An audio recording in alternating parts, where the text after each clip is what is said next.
배 변호사님, 16일 날에는 윤석열 대통령 탄핵 변론 2회차가 있었죠. 예.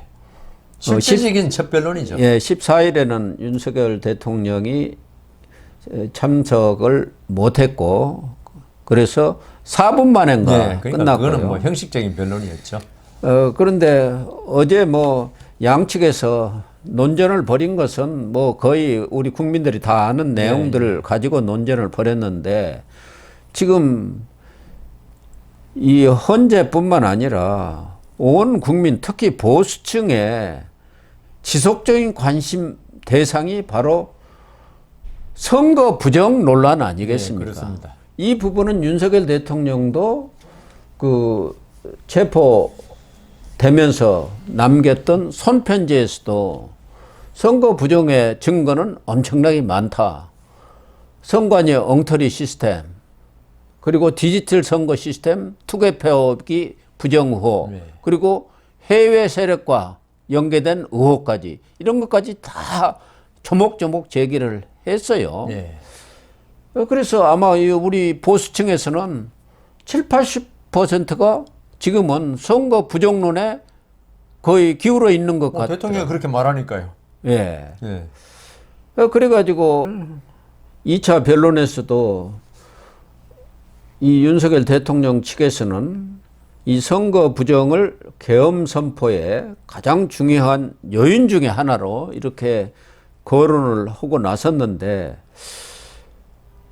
과연 이게 상식적으로 보면은, 또 선관위도 그렇게 지금 주장을 하고 있습니다만은, 선거 부정이라는 게 현실적으로 있을 수가 없다. 또 정권도 이미 바뀌어가지고 선관위의 뭐 주요 직책은 전부 여권 쪽 사람, 윤석열 대통령이 임명한 사람들 아니냐. 그런 데서 무슨 선거 부정이 있느냐. 지금 이렇게 하고 있는데 왜 이렇게 선거 부정론이 안 없어질까요? 저는 탄핵 재판에서 대통령 측의 전략이라고 봅니다. 저는. 그래요? 네. 저는 저번에 딴 데서 한번 이야기를 했는데 사적인 자리에서 했는지 모르겠지만은, 이게 선거 부정이라는 게 참 이게 주장만 있지 실질적으로 밝히기는 엄청나게 힘든 겁니다. 그렇죠. 그 트럼프 대통령도 선거 부정이 있다고 했지만 결국은 뭐 유야무야 끝나고, 오히려 선거 부정을 가지고 2021년 1월 6일 내란 사태, 반란 사태, 그냥 트리즌이라고 그러는데 반란이라고 그러는데 그런 사태가 일어났는데, 주장하고 사람들이 생각을 하는 거예요. 이게 이 선거 부정이란 거는 어떤 측이 자기들 필요에 의해서 할 수 있겠구나. 특히 지금 그 컴퓨터 이 전산 시스템이 많이 되는데 입력만 하나 중간에 해킹해가지고 바꾸면 될 수도 있겠구나. 그런 이미지가 있어요. 그래서 제 생각에는 이걸 계엄 선포의 요인으로 한 건 하긴 힘들고요. 제가 말씀드렸잖아요. 계엄 선포는 전시, 사변 이런 준하는 사태지, 선거 부정이 있다 해가지고 계엄 선포에 그건 아니고요. 그걸 정당화시킨 거 아니고, 제 생각에는 양형 사유다. 내가 이렇게 비상계엄 그 요건에는 안 맞지만 이 비상계엄을 선포한 거는 정상적인 상태에서는 이 선거 부정을 밝혀낼 수 없어가지고 내가 했고, 저는 윤석열 대통령이 아마 저는 그 헌재 재판에 출석할 거라고 봅니다. 해가지고 뭘 하느냐? 지금 사실조회 했거든요. 중국인이 몇 명 그 선거 사무원으로 있었느냐? 이런 그러니까 선거연수원에 중국인들이 선거 사무로 체류를 했다고 이렇게 그러니까 주장하고. 거기에 뭐 전산을 갖다 조작한다는 할 수 있다고 주장하겠죠. 그런 걸 하는 거는 있죠. 근데 대통령이 그래서 CCTV까지 다 제출하라고 사실조회 신청했거든요. 더불어민주당이 내라는 뺐지만은 이 선거 부정이 제가 볼 때 비상계엄의 요건은 아니지만은 나중에 탄핵을 하냐 마냐 할 때는 그 참작 사유가 될 겁니다. 그 되는데, 아마 윤석열 대통령이 저는 이것 때문에 현재 법정에 출석할 거라고 봐요. 왜 하냐? 난 대통령으로서 내가 몇 년 있는 동안 국정원, 그다음 방첩사, 제 추측이니까 이런 데서 많은 보고를 받았다. 선거 부정에 대해서. 우리 더불어민주당이 가짜뉴스 맨날 퍼뜨려가지고 나중에 보면 제보를 받았는데 뭐 이게 김어준이 특히 잘하는 거 있잖아. 이번에 인민군 군복이라든가 그게 이번에 예. 국정조사에서 다 거짓말로 그러니까 다 밝혀져 버려서 낮지만- 괴담들이 다 거짓말이라는 게 다 지금 드러나고 있지 않습니까? 낮지만 예. 그렇게 그래서 저는 윤석열 대통령이 그게 사실이건 아니건 간에 예. 법정에서 이게 뭐 중계가 될지 안 될지는 모르겠어요. 거기서 나는 대통령으로서 많은 정보를 갖다가 지득했다. 예. 지득이란 거 얻었다는 거죠. 했는데 이 선거 부정이 광범위하게 있었고 그다음 또 하나 할 게 있다고 봐요. 저는 더불어민주당에 이 어떤 북한의 지령을 받는 국회의원이 있다고 그 이야기 할 거예요 아마. 그러겠죠. 나 보고 다 국정원에서 이- 반국가 세력이 있어서 더불어민주당이 척결을 하려고 그랬다. 더불어민주당 의원 중에 그 실질적으로 연계된 사람이 있다. 그걸 조사를 하려고 하다가 이걸로 인해서 계엄이 선포됐다. 예. 국회의원을 함부로 뭐 구속도 하나 못 시키는데 그래서 제 생각에 선거 부정을 갖다가 주장하는 게 있죠. 뭐 사실일 수도 있고 없을 수도 있고 아닐 가능성이 더 많지만 이거는 탄핵 재판 전략으로서 하고 이게 만일에 그 사실조에 왔는데 중국인이 99명이라고 그랬나요? 예. 뭐 심지어 뭐 그 떠드는 유언비어 비슷한 거는 뭐 오키나와로 체포해 갔다는데 저는 도저히 믿을 수가 없는데 만일에라도 예. 그런 게 드러나면은 우리가 그 친중 세력이 결국 친북 세력하고 좀 비슷한 쪽 아닙니까? 예. 그 이 사람들이 선거 연수원에 왜 왔냐? 그 개입할 수 있지 않느냐? 내세우면서 이 선거 부정의 불씨를 계속 살리는 거죠. 만약에 음.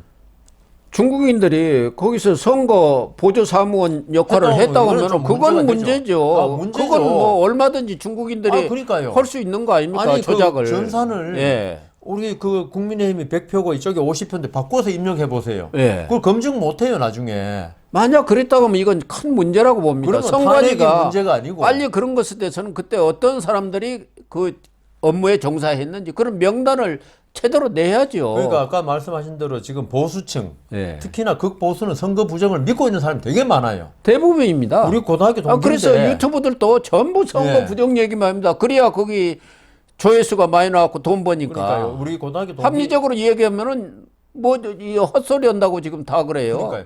그러니까 이게 야당도 불을 지핀 게 있죠. 무조건 가짜뉴스 뻗뜨리면 된다. 나중에 진실이야 뭐 어쨌든 간에 이걸 오히려 지금 대통령 측에서 전략으로 그게 사실인지 아닌지 난 몰라요. 저는 우리 뭐 이 유튜브에서는 알 수가 없잖아요. 우리가 사실조회 결과 본 것도 아니고.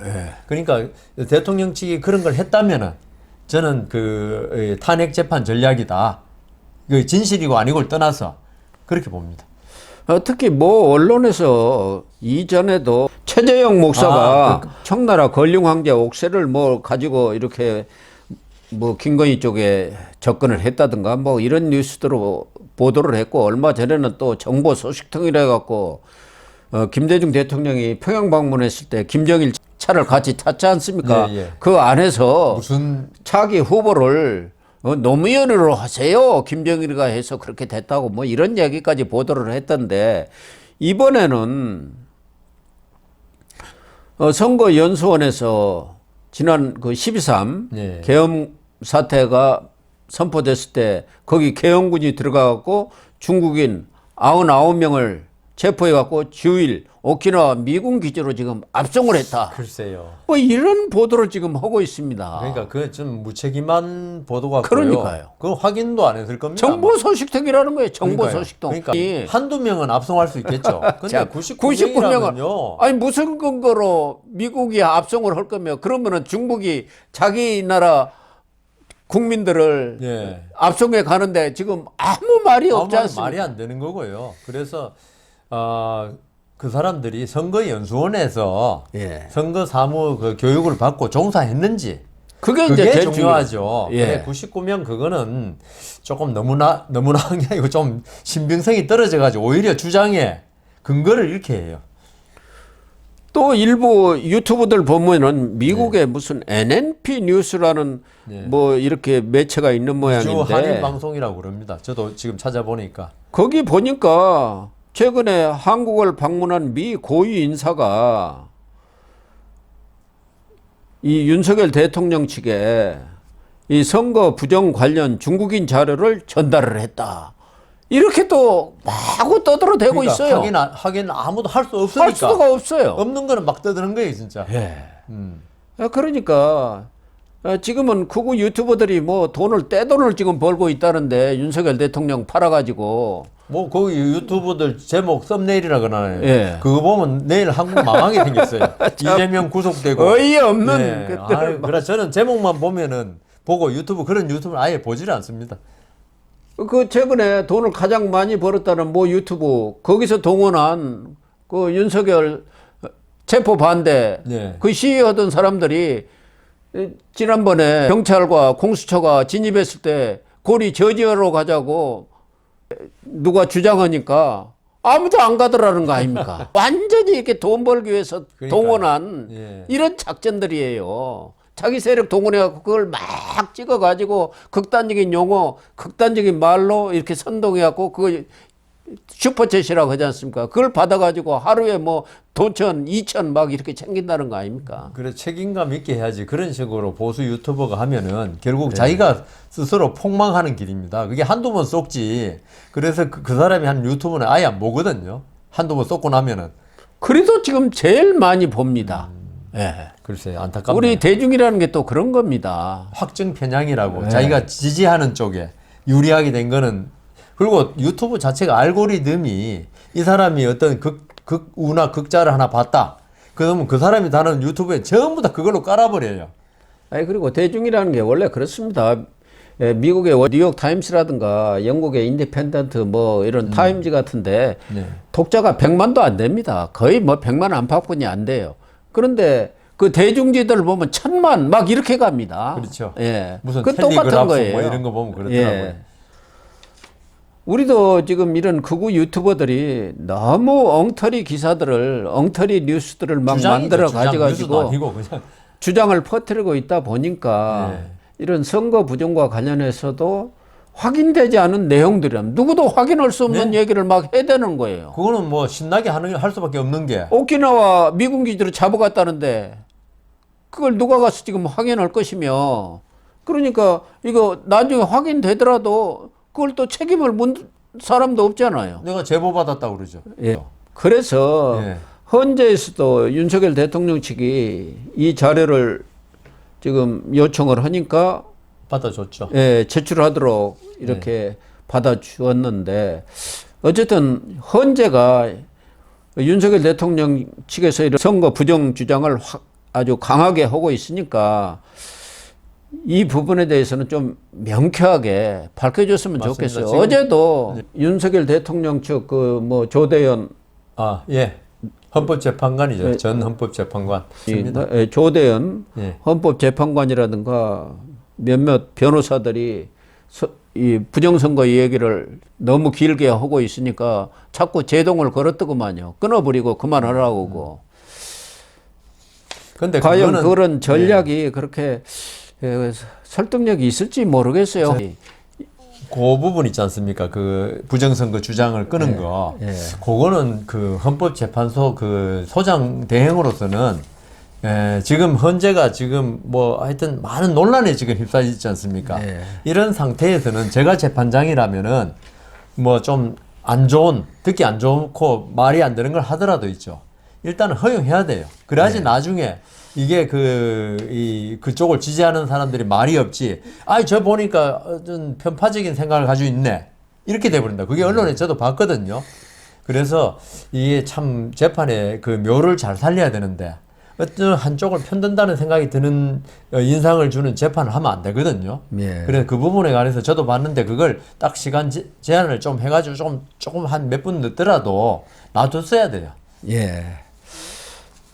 재판 잘하면 되지. 그걸 꼭 그 제지할 필요가 없거든요. 그러니까요.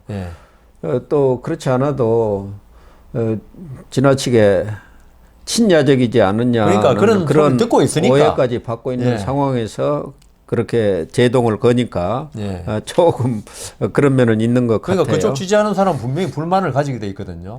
그러면 나중에 승복 안 한다고요. 그리고 윤석열 대통령 측에서는 지금 변호인이 14명으로 늘었는데 정상명 전 검찰총장 그리고 조대현 전 헌법재판관 이 거물것들이 합류를 좀 했습니다. 정상명 전 검찰총장은 윤석열 대통령의 멘토고 결혼 주례까지 섰고 조대현 전 재판관, 전 헌법재판관은 노무현 대통령 탄핵 때도 기각을 받아냈죠. 변호인을 했지 않습니까? 그래서 윤석열 대통령 측의 이 변호인들이 지금 14명인데 아주 짱짱하게 짜여진 것 같습니다. 근데 변호인 짱짱하고 또 판결은 다릅니까? 뭐 별개입니다. 물론 변호인이 게을러 가지고 그렇게 하는 건 어쩔 수 없지만 변호인이 아무리 짱짱해도 그 전략이라든가 뭐 변호사가 어떤 뭐 전지전능한 것도 아니고 어떤 사실관계를 잘 밝히고 주장을 잘해야지. 거물 변호사 많은 건 오히려 이제 어떤 재판부에 어떤 심리적인 그걸 좀 주려는 압력이 거죠. 되지 않나요? 글쎄, 이렇게 거물이 딱 와서 앉아 있으면은 그 재판 현장에서는 좀 그런 것도 있습니다. 저도 이제 판사할 때 대법관 출신 변호사님이 들어오셨더라고요. 그러면요. 아, 그래 공손해지고 제가 공손해지고 변호사가 그런 건 있어요. 좀 그 한마디 이 젊은 변호사 그러면 안 되지만 이게 변론할 때 좀 자를 것도 못 자르겠더라고요. 대선배고 대법관 지내는 분한테. 그런데 판결은 또 안 그렇습니다. 그래서 제가 드리는 말씀입니다. 그래서 아마 국회 측 소추단 변호사하고 거의 이제 규모가 비슷해졌을 거예요. 그리고 제가 볼 때는 이게 조대현 재판관, 저도 뭐 고등법원에 있을 때 옆부에 부장 판사님이었는데 정말 부드러운 분인데 어떻게 이런 또 격전의 현장에 뛰어드는지 모르겠는데 그러니까요. 그 오히려 부드러운 게 강함을 누른다고 잘 하신 것 같고 제 생각에는 판사 출신들을 좀 많이 확보해라 그런 생각하고 검찰 출신들은 이게 공격 일변도라 가지고 그렇죠. 사실관계는 잘 밝히는데 어떤 재판 전략은 조금 약하더라고요. 그런 면이 있겠죠. 아무래도. 그래서 조대현 재판관 나머지는 거의 검사예요. 지금 보니까 뭐 김홍일, 전 방통위원장이나 윤곽근, 다 검사들이 그다음 지금 석동현도 이번에 낸 것 같던데 전부 검사. 거의 검사 출신들이 단점이 검사 출신만 믿는다는 거예요. 왜냐면 같이 일하면 알잖아요. 우리가 그런데 제가 볼 때 이 재판, 탄핵은 재판이거든요. 수사가 아니고. 여기에 임할 때는 그게 윤석열 대통령이 공수처에 조사받을 때는 검찰 출신 변호사가 활약할 수 있어. 그렇지만 이 탄핵 재판이기 때문에 여기 판사 출신을 좀 더 보강했으면 좋겠다는 생각이 들어요. 네, 그렇습니다.